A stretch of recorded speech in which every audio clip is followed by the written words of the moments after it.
Hello retro fans, welcome to another episode of C64 Customs, and this time it's not very technical, well, a little bit indeed, but main focus is that I have received something, and that's a part of, let's say, a little reward I was getting for myself because I had a certain achievement at my job, at my new role, and so I thought that it's about time to buy something for myself for my retro related hobby, and this is what I'm going to talk about today.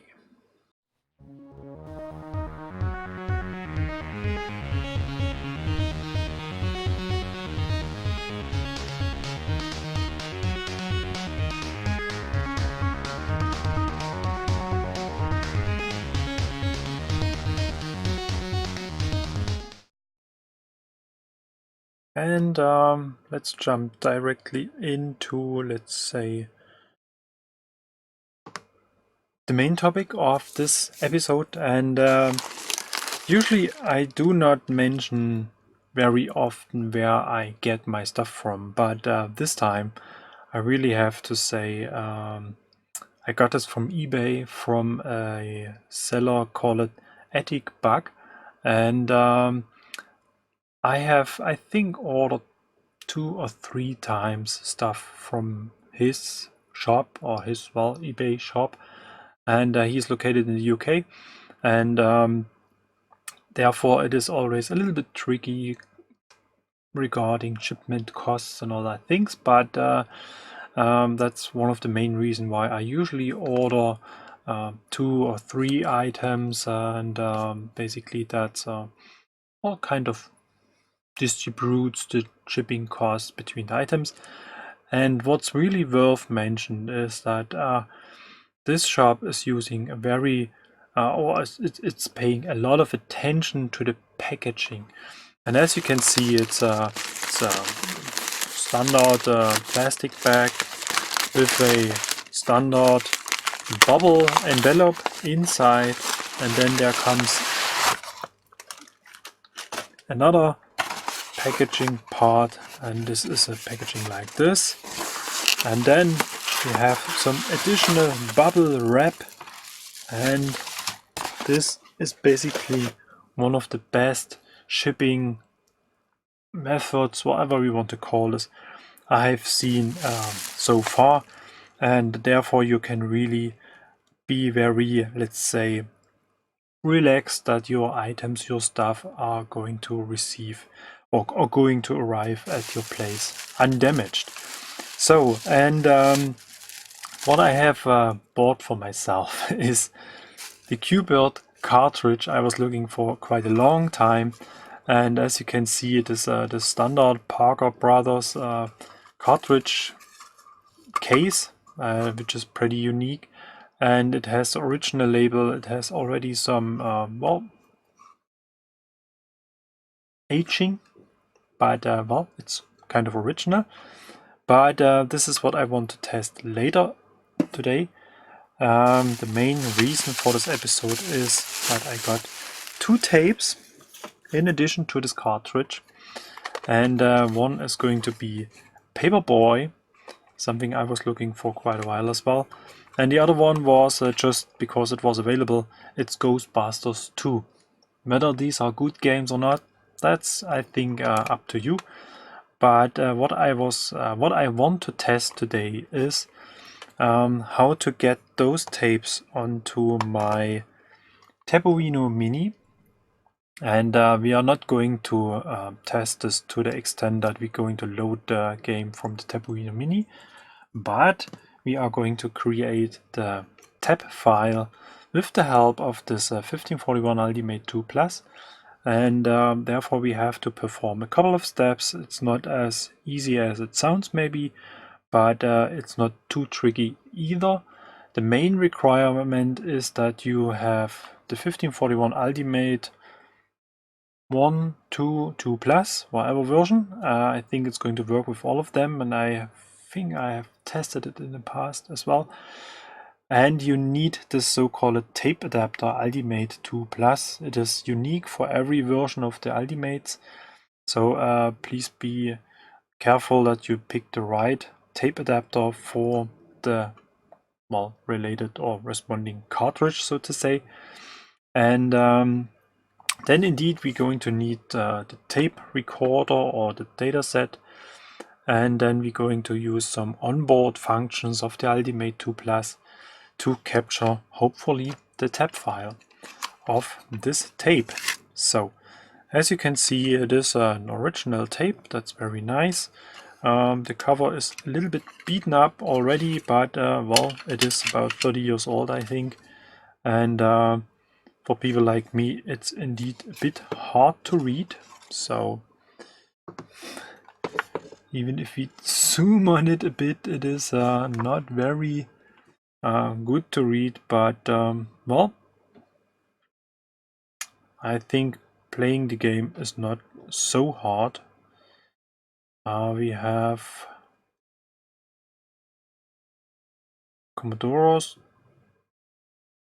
Okay, so it is describing the controls for different platforms. So it's Spectrum, Amstrad, Schneider, Commodore, BBC Electron.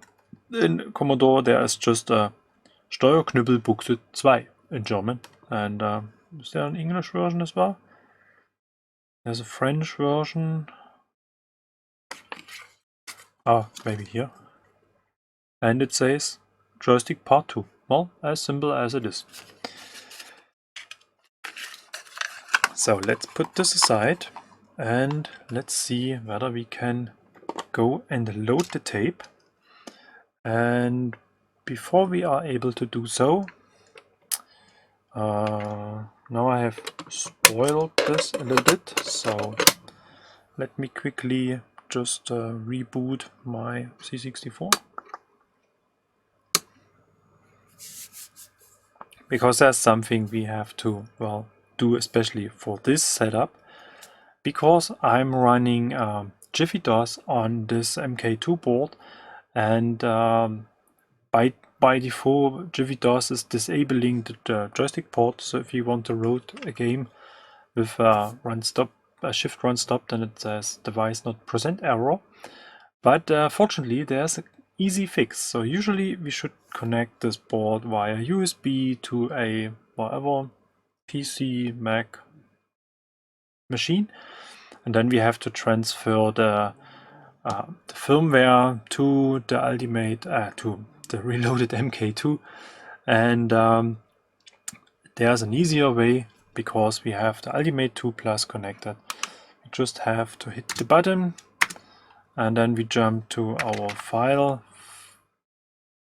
browser, and then we have kernel, and then we can say flash as alternative kernel ROM. Now using alternative kernel, and if you go out of the system and perform a reset, then we are back in the standard basic V2, and therefore we have our tape port back. So, but we don't want to load the game straight into the system. No, we want to capture the game, and therefore we have to go to the Ultimate 2 Plus menu, and then we hit F5, and then we browse a little bit down the menu, and then we say assemble tape to tab. And that's exactly what we want to do. And then we have to give it name. Let's say Paperboy, and then we hit enter. Start tape and back in C64 screen. Okay, now we are back in C64 screen, and what I have prepared is some additional fancy feature, and for this we can't see my face anymore, but if I now press play, we can see that there's a yellow line, and this is hopefully going to change itself in shape. And that's the reason why I have attached these 2 additional wires to my tape adapter here, because this is going to feed the signal into my oscilloscope, and here we got a signal. And this time we are able to see the signal coming from the tape. And as you can see, this is a constant tone, and now we have some data. And I hope the Ultimate 2 Plus is capturing our file in the background, which is basically going to take a while. And I will go and fast forward the video at this point, because I think not everybody is going to be patient enough to watch this in real time.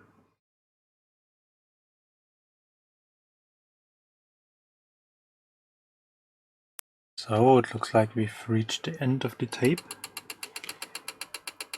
Yep, it's making some noise. So let's press stop. And I think we have to go back to the menu now and see whether there's a file called Paperboy tab. Yep. And perhaps we have to say stop recording, finish rec to tab. Tape capture stopped. So I think we may have to, oops, just refresh the directory in order to see that we have a tab file, which is rather huge. But as you may have seen that most of the time we had really data coming from the dataset, and therefore I assume the game perhaps reload parts from the tape during gameplay. And this is basically what we are going to test right now. So run tape, start tape, run tape. Well, whatever. Let's go for run tape. And we are back to JiffyDOS. Okay, so we have to flash our alternative kernel.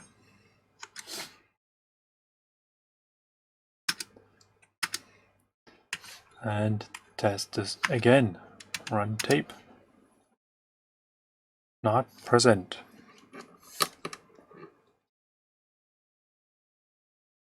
So that's interesting. Then let's load this as kernel. And here we go. And now let's test this again. Paperboy, run tape. Ah, okay. So basically that's a tricky point. It looks like the Ultimate is resetting our kernel.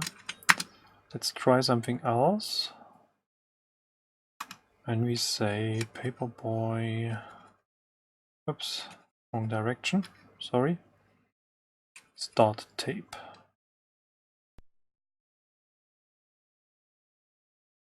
And now let's load it.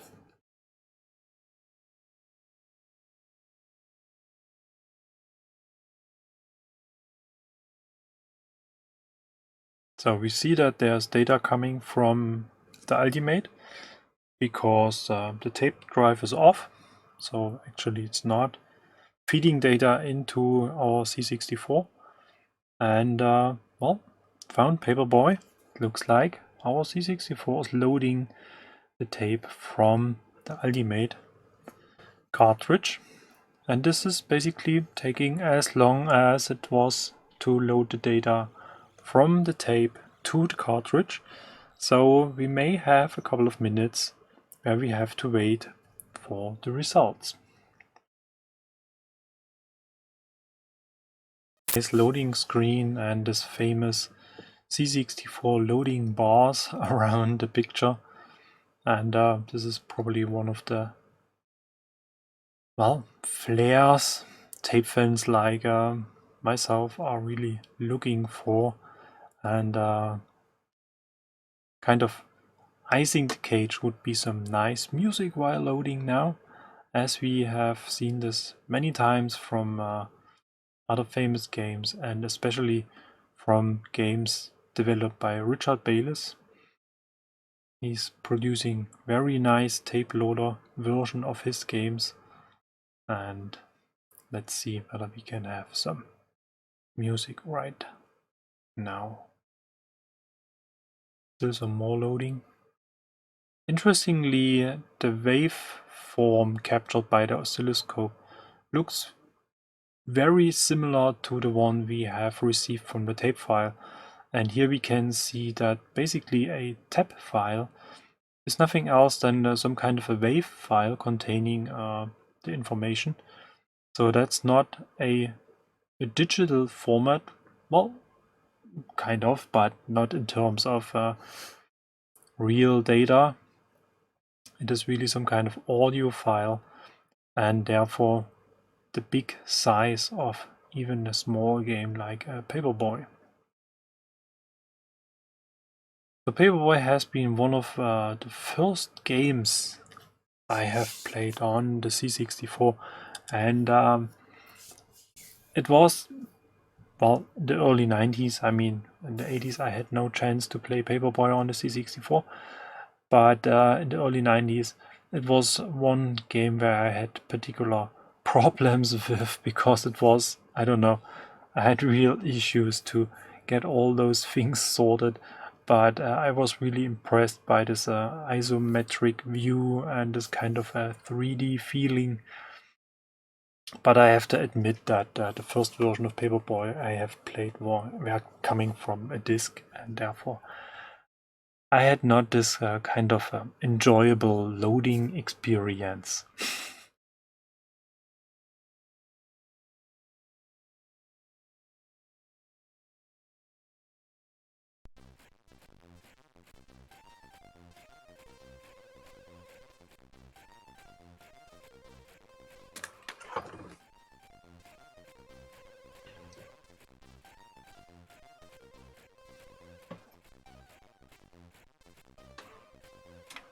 So now we are in the game, now we got some music as well. So let's switch to a different view.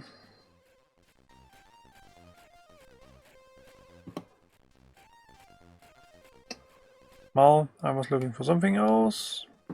Let's go for this one. Much better. And let's see whether we can play Paperboy one day.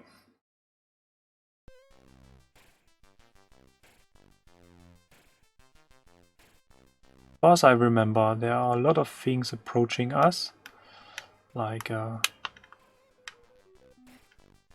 people and cars and oops. And here it is, the car.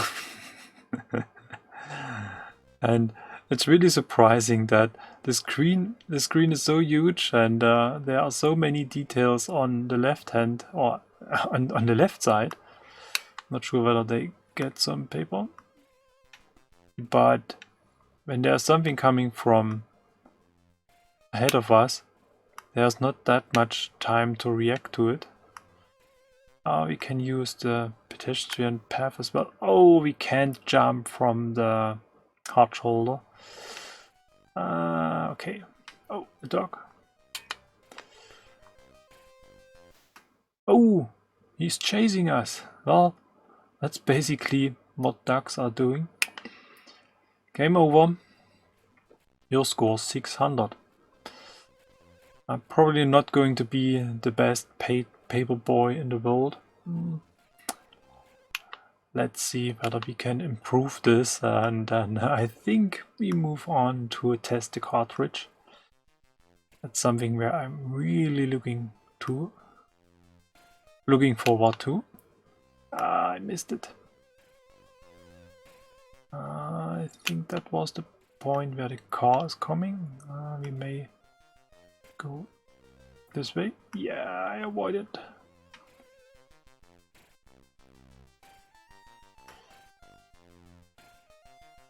So it looks like it is a game where we really have to learn a lot.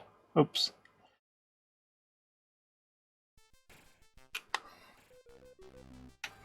Oop, the tire. Oh, this was close.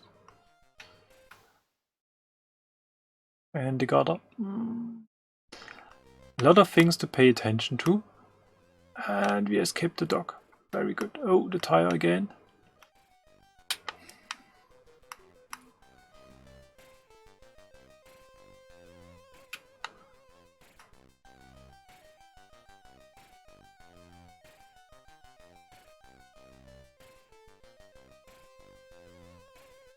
Oh, the chopper. Here.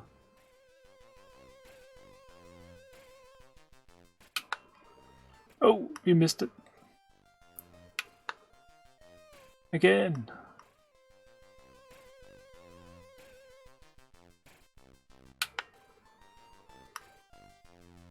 And another dog. Oops.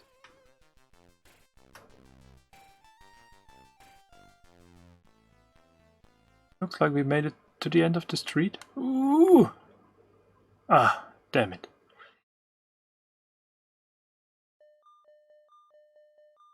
Your customers. Oh, I think they are pretty unhappy. Tuesday.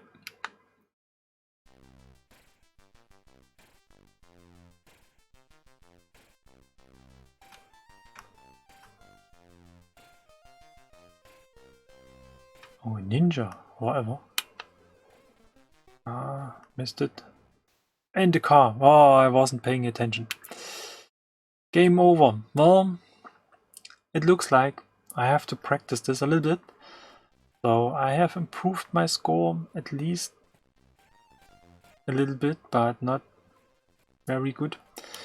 Anyway, so much about capturing tape files with the help of the Ultimate 64. Nope, 1541 Ultimate 2 Plus. I keep mixing those two devices in terms of naming. It's a little bit confusing. I wish Gideon would come up with a better naming scheme or something like this. So perhaps I stick to 1541 2 Plus or Ultimate 2 Plus, Ultimate 64. Well, anyway.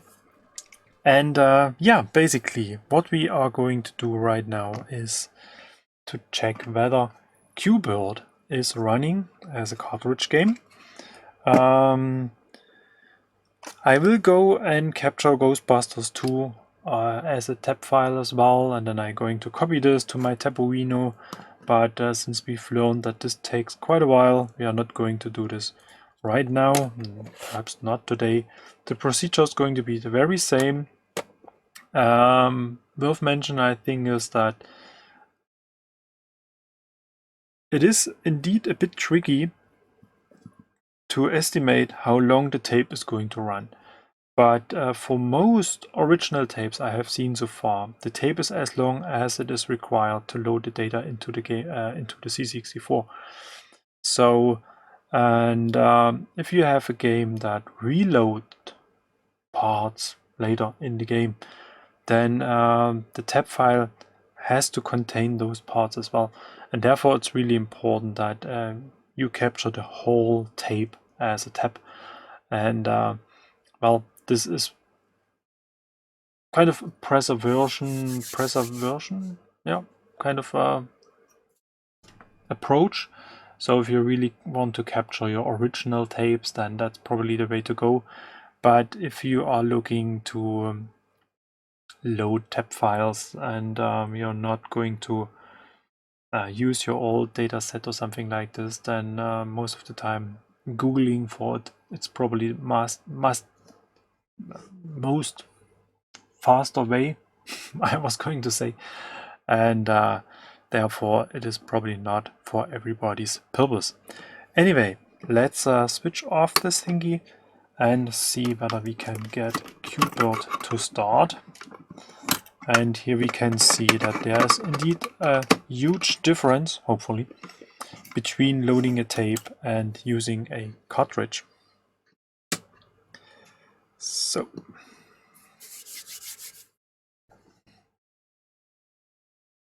I went back to use the FrameMeister for capturing my C64 because I'm not happy with the quality of the RetroTink, but more about this in another episode.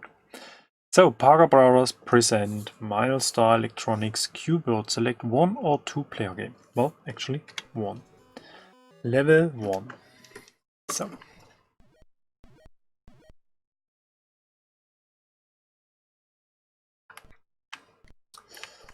And it looks like we have to use joystick port 1.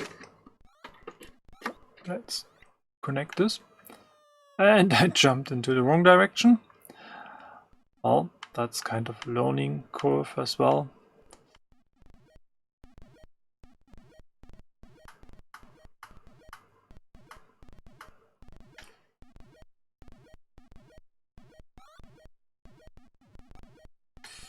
Ah, damn it.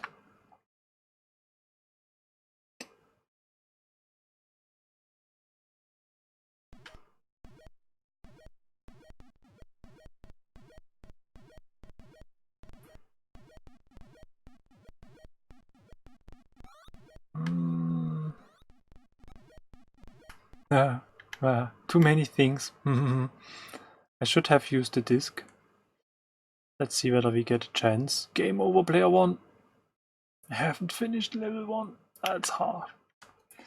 Let's try it again.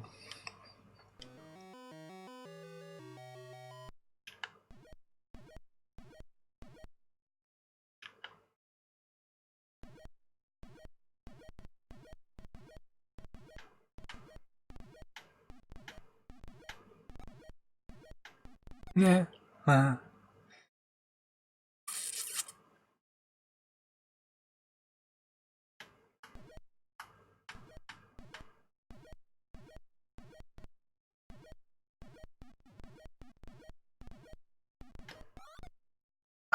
Damn it. I thought it's going into the other direction. Well, it's a tricky game, I have to admit. I'll probably just take some practice to understand the movement of those enemies. Change it to blue. Not again. Looks like game over. Yeah. Well, anyway, I'm very happy that the cartridge is working. As I said at the beginning of this episode, I was looking for this cartridge for quite a while. It's not especially rare, but it's not something you can find on every... Oops.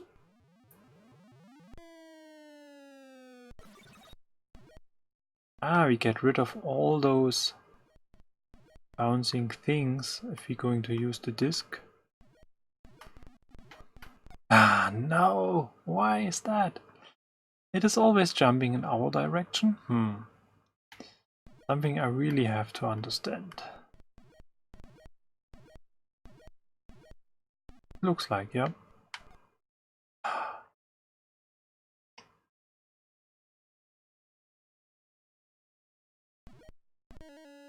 At least I finished level 1. Oops.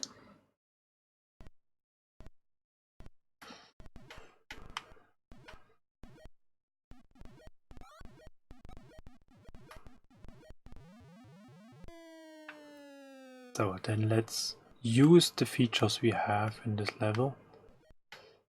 Not again. I should have waited. Anyway, it's going to be a long night practicing this game, but well, the main purpose was to show you how to capture tape files from a real tape to the C64 using the Ultimate 2 Plus cartridge, and as just some kind of side appearance testing the Cupid cartridge. Anyway, that's all for this episode. As usual, thank you very much for watching, and a big thank you to all of my Patreon supporters out there.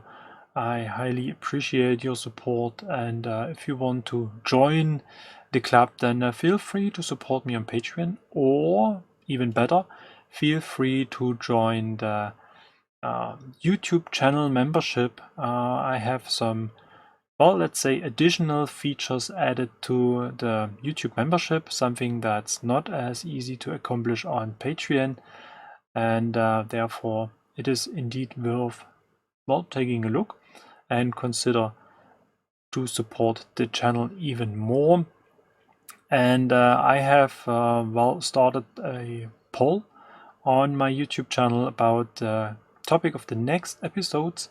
I have, well, kind of provided a few topics I'm working on right now anyway, but you got a chance to say this is what we want to see, and then I have the chance to, let's say, adapt my kind of plans, strategies, perhaps a bit too big, but anyway, to your interest and to your needs, and therefore feel free to well, select an option there, and I will probably, well, pick the results this weekend or next week, something like this, and then I will continue working on the topic I have, well, or you have selected there. Anyway, that's all. Thank you very much for watching. Thank you very much for subscribing if you have done so already. If not, then feel free to do so.